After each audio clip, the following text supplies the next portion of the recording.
Bonjour, donc moi c'est Charlotte Lamouche, je suis technicienne sportive régionale à la Ligue Grand Est d'Aviron et donc du coup je suis avec Michel Colombel qui est élu à la Ligue aussi et qui est président du club de Pont-à-Mousson.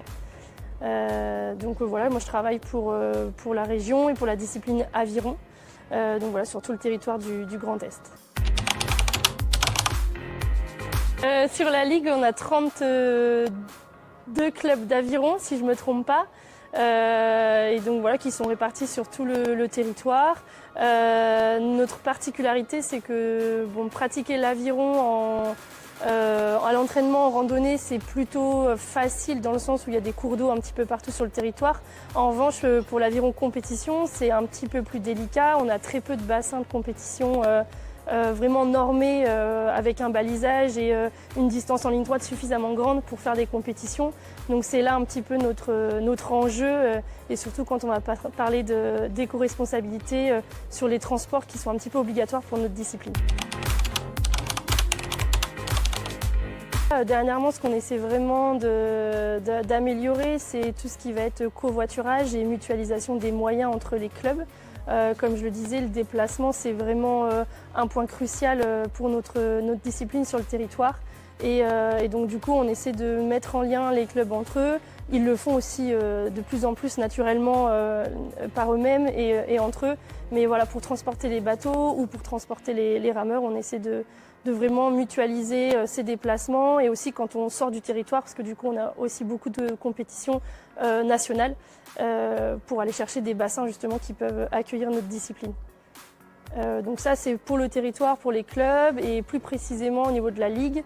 Donc on est deux à travailler sur la Ligue et on essaie au maximum d'utiliser le train, d'utiliser les véhicules collectifs et faire du covoiturage. On a aussi à disposition à la Ligue un vélo électrique donc qui nous permet de gérer nos déplacements ou même quand on va sur une autre ville, on se déplace en train puis en vélo sur place. Donc voilà, on essaie de mettre tout ça en place. Et je dirais une troisième chose sur les compétitions, on va essayer de sensibiliser au maximum au tri des déchets, utilisation de la gourde réutilisable au lieu de la bouteille d'eau et voilà, toutes ces petites choses-là qu'on essaie de mettre en place de plus en plus.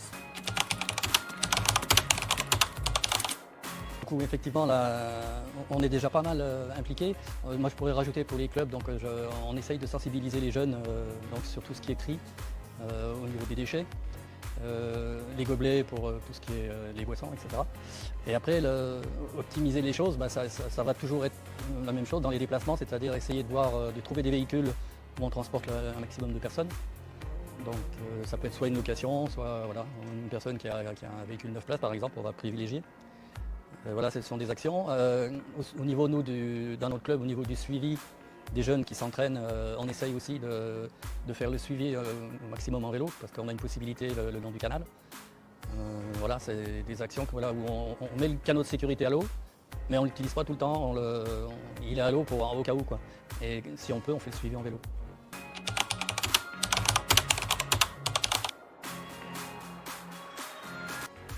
L'aviron est un sport porté, donc déjà c'est énorme. Et c'est aussi un sport qui mobilise un grand nombre de chaînes musculaires et donc qui peut se pratiquer à tout âge. Moi-même j'ai commencé à 55 ans, donc j'ai commencé assez tard. Et au niveau du club, je mets en place énormément d'activités justement en sport santé. J'ai fait toutes les formations qu'il fallait. Et donc voilà, l'aviron est vraiment bien adapté pour ça, pour se remettre en forme quand on a des difficultés de déplacement et autres. Et ça permet de reprendre confiance en soi. Et puis, pour certaines personnes, ça permet aussi de diminuer la médicamentation et de retrouver un certain équilibre. Voilà. Il ne faut pas oublier qu'on utilise donc l'ergomètre aussi comme outil de travail. L'ergomètre est très utilisé dans les centres de réadaptation, c'est pas pour rien. C'est un outil qui permet de faire un mouvement donc, tout en souplesse et sans se mettre en danger au niveau de la gestuelle. Donc c'est vraiment très adapté pour se mettre en forme, pour rester en forme et ça peut être jusqu'à 80 ans ou plus, il n'y a pas de souci.